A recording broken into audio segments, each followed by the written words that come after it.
"Honey, I'm going out with the girls at work for drinks Wednesday," said my wife Angie.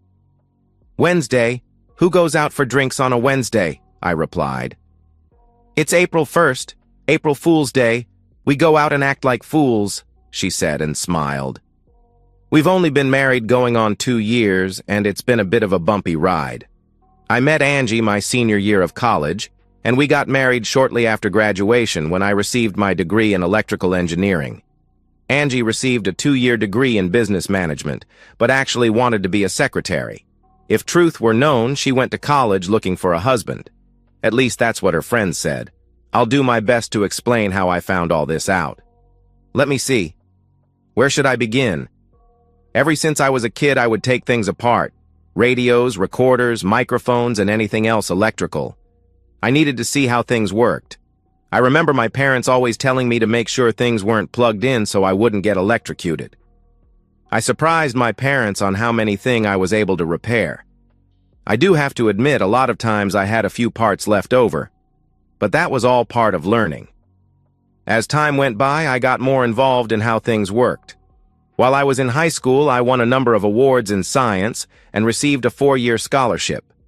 While I was in college, I even had some patents pending for electrical parts. I was somewhat of an inventor. I took present-day electronics and made them better. I got my patent on a wireless microphone not any bigger than a button. It could hear a conversation of up to 100 feet, and I was able to connect it to a wireless recorder. I wasn't a geek, and I did party a lot. That's how I met Angie, at one of the parties when she came up to me and introduced herself. To say she was a good-looking woman would be an understatement, and who wouldn't want to spend time with a beautiful woman? Angie was blonde with below-the-shoulder-length hair. She was very light-complexioned with an angelic face. Before the evening was over, we became intimate. After that party, we were a couple. We were intimate at least twice a week. I knew she wasn't inexperienced, but neither was I. There aren't many inexperienced people in college, especially attractive ones like Angie. I really liked her a lot, and she said she loved me. We were together for 4 months when I graduated. I started at an electrical firm my senior year, even before I graduated. Angie came by the firm a week after graduation and looked scared. "What's the matter, Angie?" I asked. "I missed my period and I might be pregnant. I don't know what I'm going to do." She started crying. "Everything will be fine, Angie." I thought for a few seconds and blurted out, "Let's get married." "Really? You'll marry me? Do you love me, Brent? I don't want you to marry me just because I might be pregnant." Angie was raised in foster homes and hardly remembered her parents. Her dad was in a prison somewhere, and her mom gave her up and she never saw her again. She was just a kid when all this happened. She had no brothers or sisters. "Listen, we can fly to Las Vegas this weekend and tie the knot. Maybe we'll even let Elvis marry us." Angie was smiling. "I love you so much," she said as she kissed me. Was this a mistake? I really didn't know, but I really did like Angie, and she was one beautiful woman. A guy could do a lot worse, I thought to myself. We flew to Las Vegas and spent 5 days there and got married. I had called my parents from Las Vegas and told them the good news. My dad told me I was smart running off to get married and saving a ton of money. Mom was crying over the phone and wished she could have been there.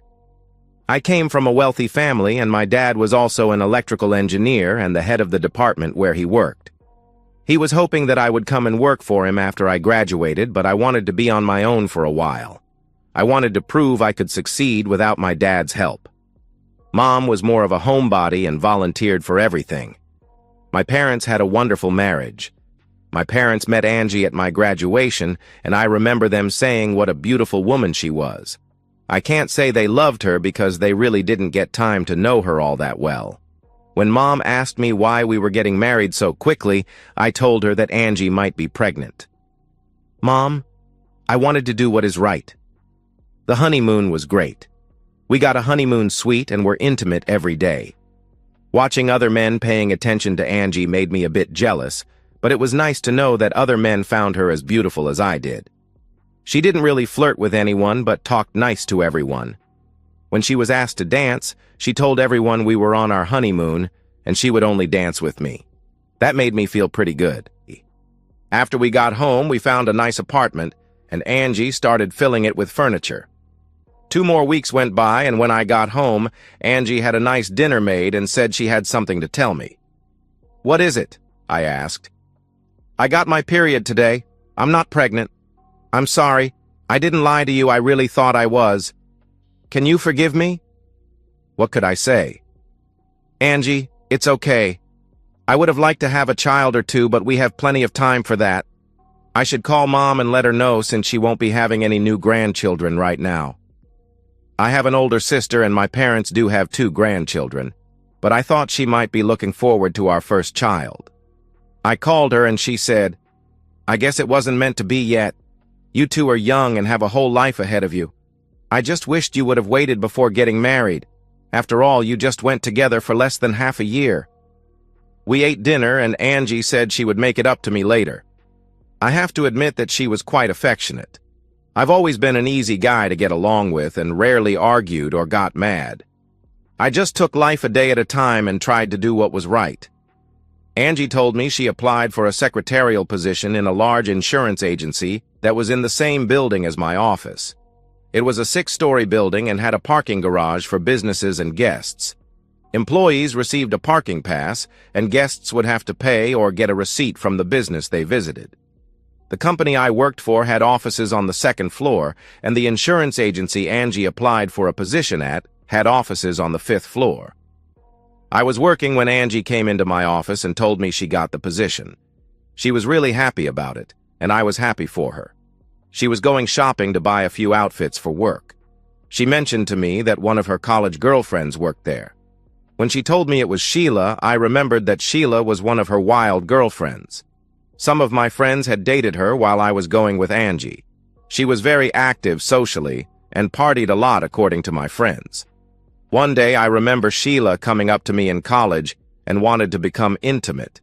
It would have been a no-brainer if I wasn't going with Angie, but I turned Sheila down. It was then that she told me that Angie just wanted me for my money and knew I would be wealthy someday. I didn't say anything to Angie about it, but I knew it would be something I'd have to watch and see how their friendship went. My secretary, Rose, said that one of the agency's bosses, Jim, thought he was a gift to all women, and I might want to warn Angie. Rose was in her 40s, married, and had 2 grown kids of her own. She would be a grandma in a couple of months. I asked her how she knew so much about this agency, and she said that when you've been in the building for nearly 20 years, you hear a lot of things. She mentioned that this Jim fellow was on his 2nd marriage. His first ended when he was caught being unfaithful. "Some men never learn," she said. I told her thanks, and that I would mention it to Angie. Needless to say, I didn't have a good feeling about this. I did mention it to Angie when I got home, and she said that I didn't have anything to worry about. Sheila had already told her about Jim. She was happy to have a good job and something to do besides going to the exercise gym, which was located in walking distance from the office. Things seemed to be going well, and I did talk to Jim at a New Year's party that their company had. I didn't think much of him. I had met him before, but never really talked to him. I didn't like the idea that he kept talking about Angie and what a wonderful employee she was. Normally, I would be proud, but I wondered where all the compliments were coming from. Angie never talked much about her job other than she liked it. They did have an employee Christmas party that she went to with the other girls in the office. Sheila, Barb, and Mary all went to their party. Spouses weren't invited, it was employees only. That just seemed odd to me. Our company had a Christmas party and the spouses attended as well as guests for those that were single. Earlier in the day, there was a kids' party that I attended. Even though we didn't have any kids, I felt I should be there. It was in early February. Angie said she wasn't feeling well and went to the doctor's, and she told me that the doctor said she had the stomach flu and needed to rest for a couple of days. She stayed home and pretty much stayed in bed. I came home early the next 2 days to take care of her. She was taking some medication every 4 hours that the doctor prescribed. I stopped at the local restaurant on the way home from work and brought her home some soup the first day. The second day, she said she was feeling much better and wanted something more solid, and I stopped and picked up some fried chicken. She was up walking around and said she was going back to work on Monday. We weren't intimate for over a week. She said she felt drained, tired, and just wasn't in the mood, but would make it up to me when she felt better. I gave her a kiss and told her everything was fine. When I took out the trash at home a couple of days later, I found her pill bottle that the doctor gave her a prescription for. It was a painkiller. I had to wonder why she needed a painkiller for a stomach flu. I had to wonder if she was telling me the truth. It was the last weekend in March when she told me she was going out with the girls in the office on Wednesday. "Wednesday? Who goes out for drinks on a Wednesday?" I replied. "It's April 1st, April Fool's Day.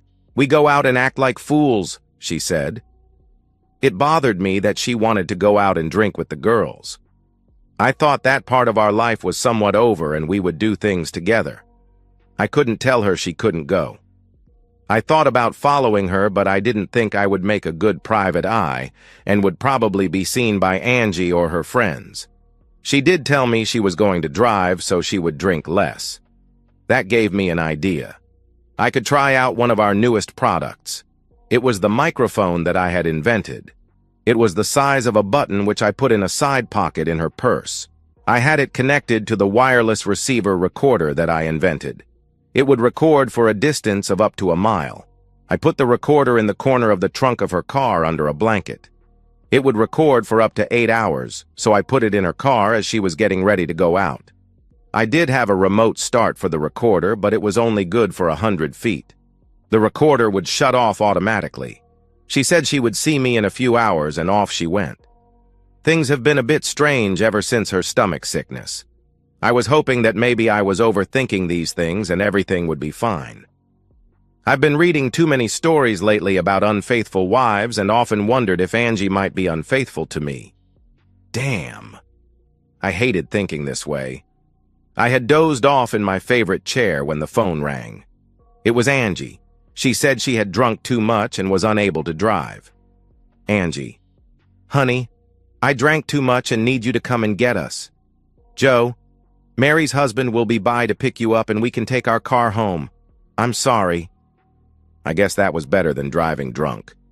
Maybe they did just have a few drinks and I was overthinking everything. Joe pulled up out front and I went to meet him. Joe was in his 50s and a pretty decent guy. He and Mary have been married for over 30 years and seemed to get along fine. I asked him if he was mad or aggravated having to pick up Mary. He laughed and said he and Mary had an agreement ever since they got married that she shouldn't be afraid to call him if she needed him. She has done it quite a few times, but he would prefer to pick her up than her being drunk or riding with someone who was, in this case, Angie. We arrived at the lounge, and the 4 women were still having a drink. Joe laughed, and Mary stood up and said, "There's my man," and kissed him. She was pretty well along, as were the other 3 women. I told Joe I would take the other 2 women and drop them off at their homes, and he and Mary could go on home. Sheila kept looking at me, but she wasn't really smiling. I wasn't sure what to make of it. She was the only single woman in the group. Barb I didn't know that well. She has been married about 5 years, and is a little more quiet than either Sheila or Angie. Angie smiled at me and said that Mary thought she should call and let me drive everyone home. She hoped I wasn't mad at her. I told her I would much prefer her to call me than drive intoxicated, and I would guess her friends would prefer it too. I looked around and saw a few men staring at the women. The place wasn't very crowded, seeing it was a Wednesday night. "We're tired from fighting off all these men all night." She then looked over at me and said, "April Fool." We didn't fight them off. Barb laughed and slapped her on the arm and held her finger up to her mouth in a shh manner. Angie just laughed. I didn't think a whole lot about it as I walked 3 drunk women to the car. "What all did you women do? I never heard of celebrating April Fool's Day." "Oh, we just play games and acted silly," replied Barb. All 3 women were acting giddy and were quite intoxicated. "It's a woman thing," said Angie. "We can't tell men what we do. We just joke around and have fun. We don't do anything wrong." "So why did you ladies drink so much?" I asked. "It was a drinking game we played," Sheila responded. One person would make a statement, and if everyone has done it, then the woman making the statement would have to take a drink. What if one or more of you didn't do this thing, whatever it is? I asked. Then the ones who didn't do it would have to take a shot, Sheila responded. We can't tell you anymore, we said too much already. They all started giggling. I dropped Barb off first and helped her to her door.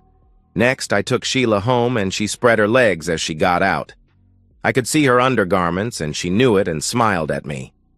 I couldn't help but stare. I walked her to the door and she told me if I wanted to see more, I could stop by any time.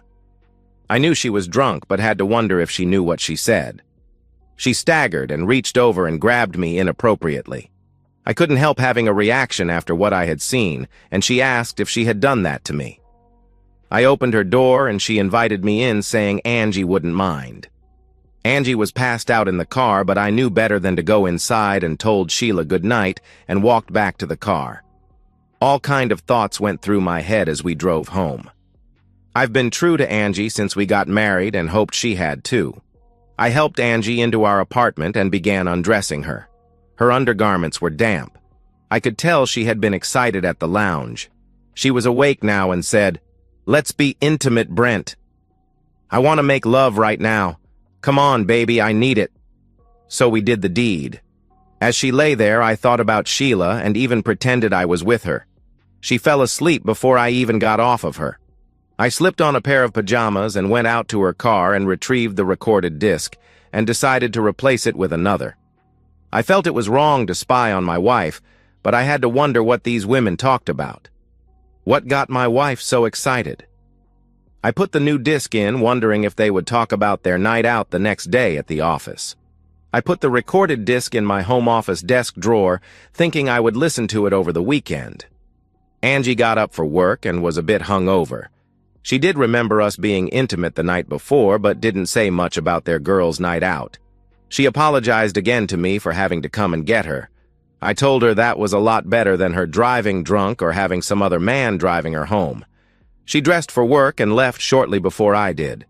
When I drove into the parking garage, I pulled up near her car and started the recorder with the remote starter, and then parked my car and went into the office.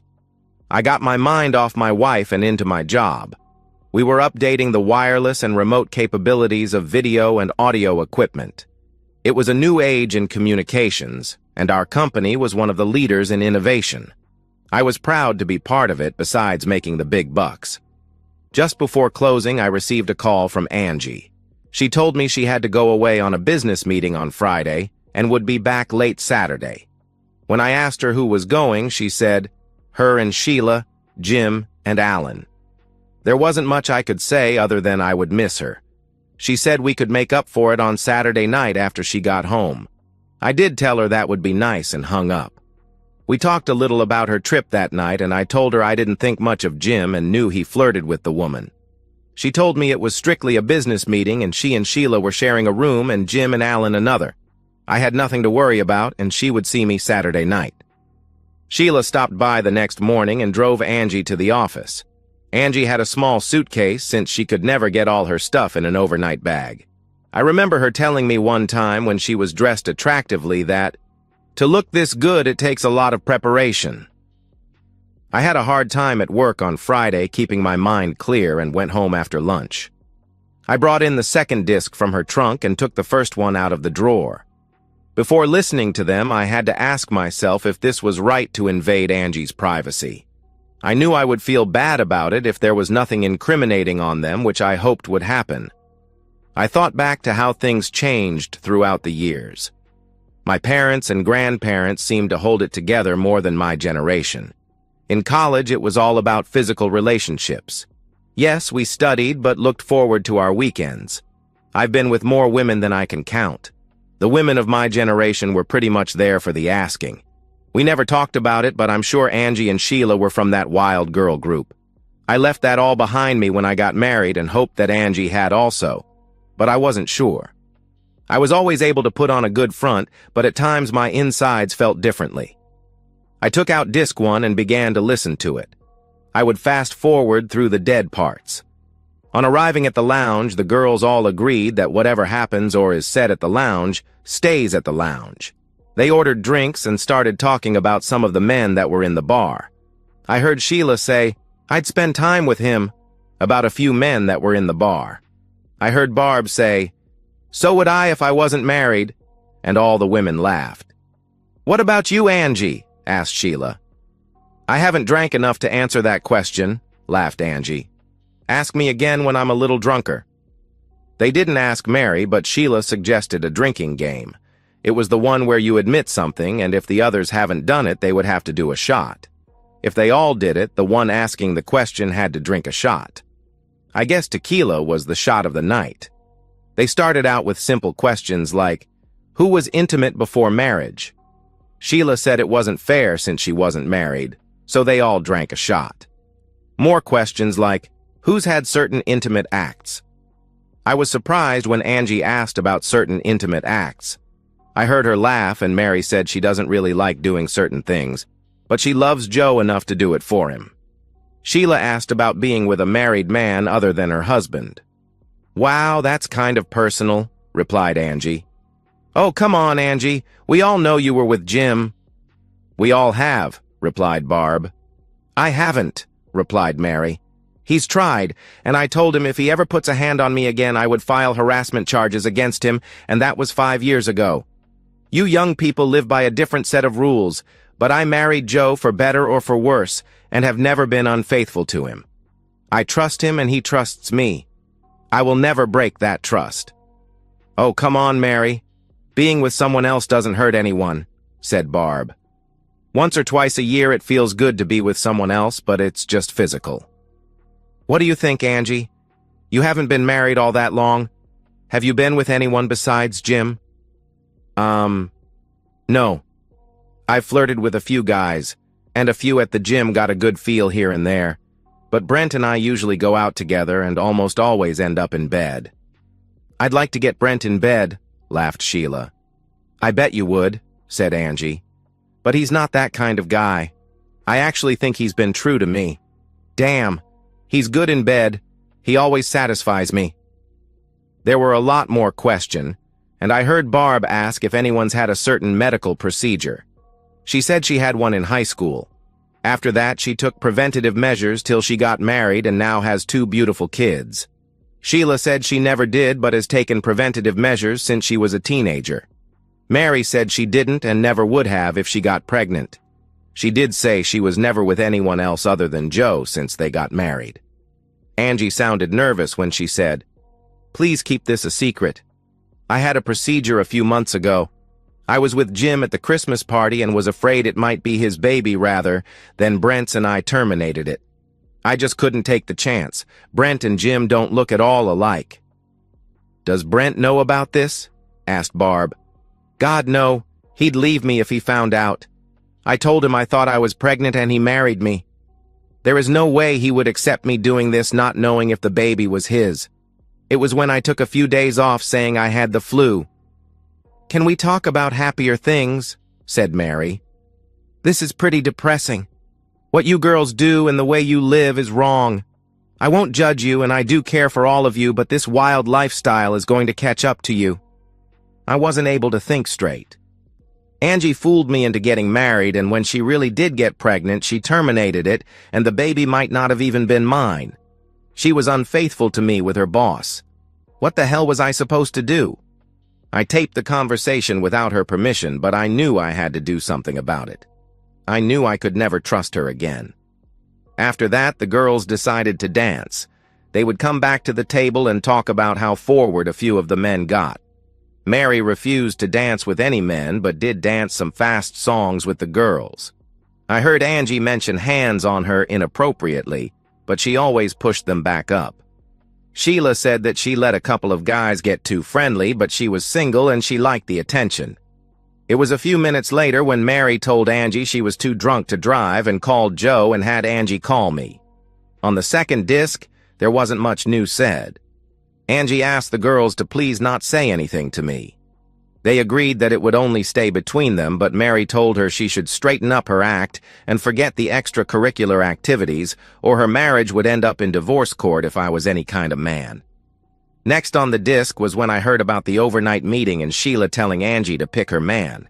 She has been with both, but she told Angie that if she's never been with a black man, she should give Alan a try. Then I heard them both laugh. I was a mess and knew my marriage was over. There is no way I could ever trust Angie again. Deep down, I knew she used me and made a fool of me, and I wanted a little revenge not only on Angie, but on these two men as well. I copied the part of the conversation about Sheila having been with both of them. Also, the part about Angie and Barb being with Jim. It wasn't much, but it packed a wallop.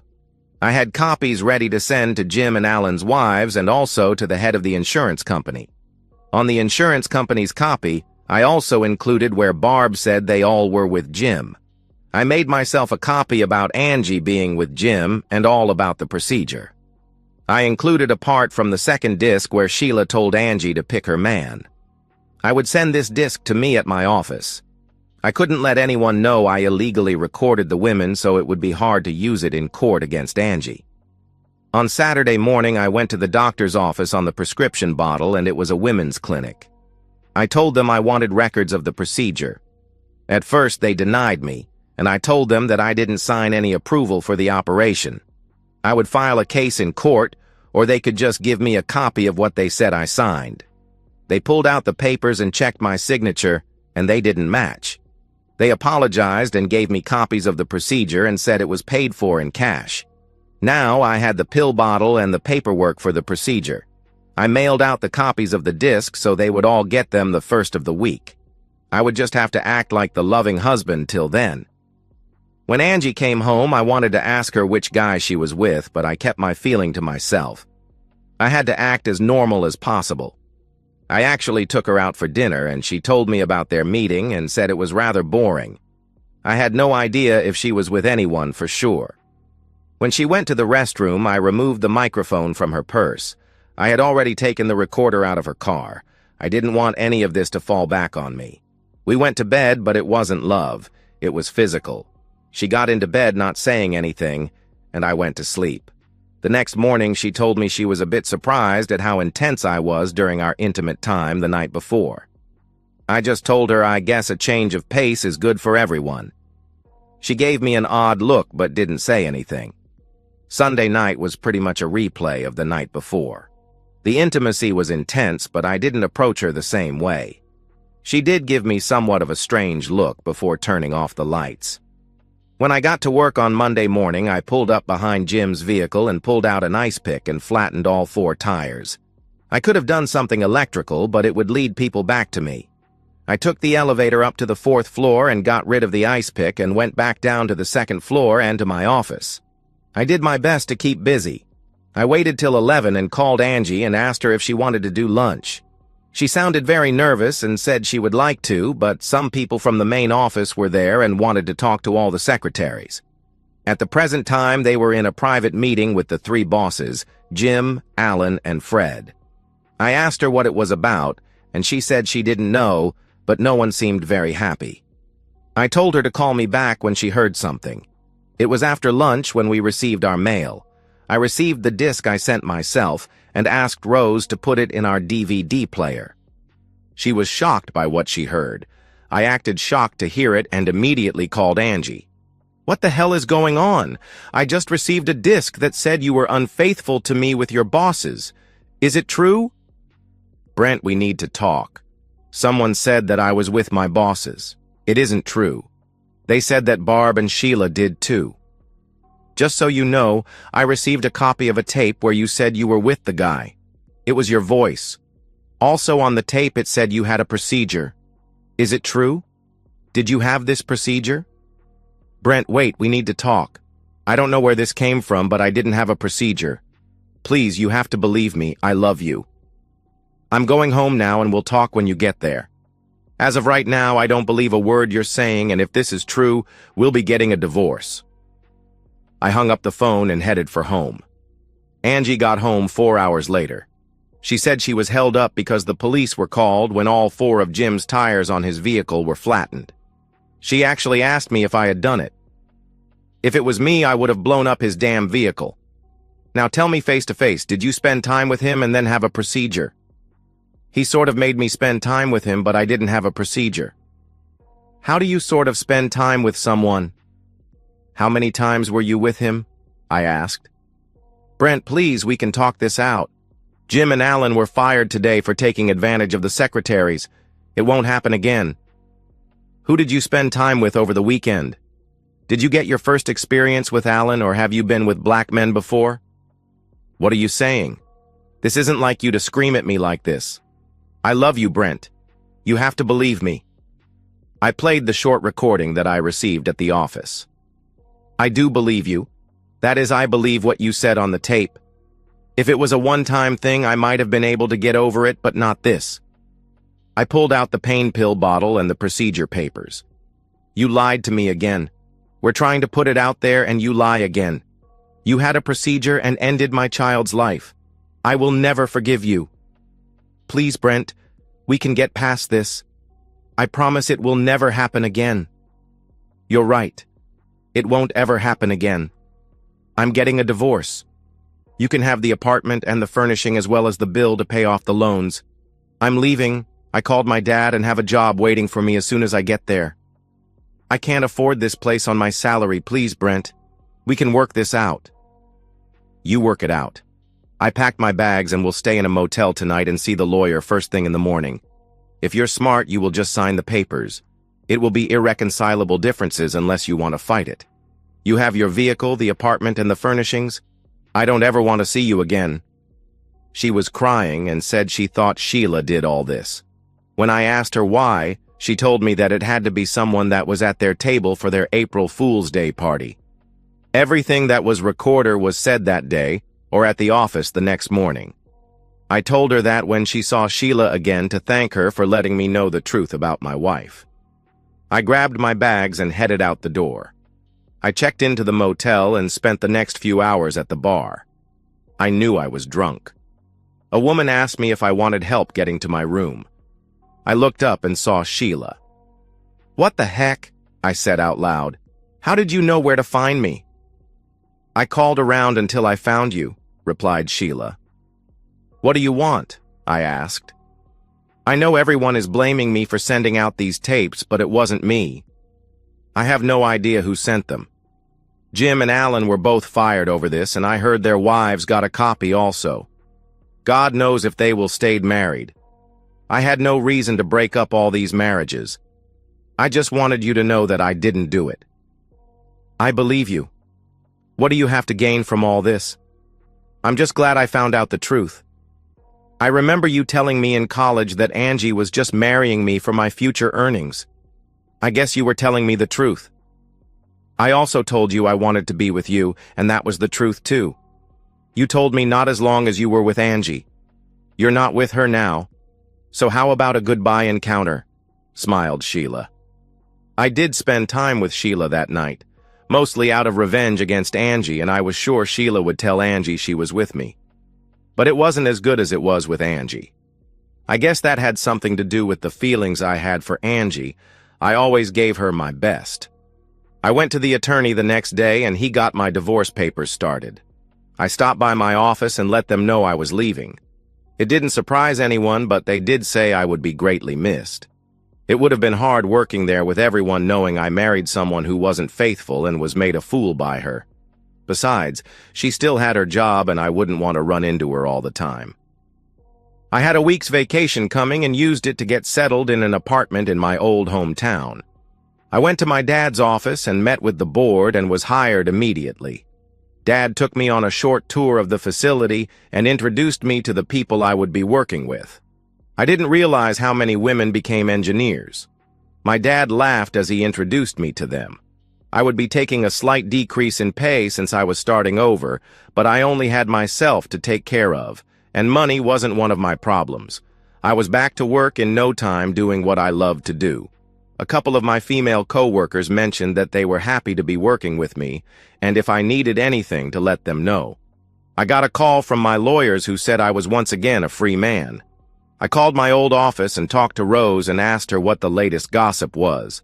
She told me that Angie kept the apartment and Sheila moved in with her. I guess Angie believed her when she told her she didn't know anything about who sent the tapes. I had to wonder if she told her about our time together. As I already knew, Jim and Alan were fired and both were served with divorce suits that weren't finalized yet. It was Alan's first and Jim's second. The two of them started a small, independent insurance business of their own. The secretaries all got to keep their jobs, but were reprimanded for not coming forward and reporting the harassment. Even Mary got the reprimand for not telling the harassment 5 years before. I said goodbye to Rose and told her to take care. She wished me the best and told me she liked working for me. She also said not to let my marriage and divorce to Angie deter me from finding the right woman. Life goes on. And that's the end of today's story. If you enjoyed it, please give this video a thumbs up and drop a comment below. Your support helps the algorithm push my content further. If you're new to the channel, don't forget to hit that subscribe button. It really helps me keep creating more stories for you. Thanks for watching, and I'll see you in the next one.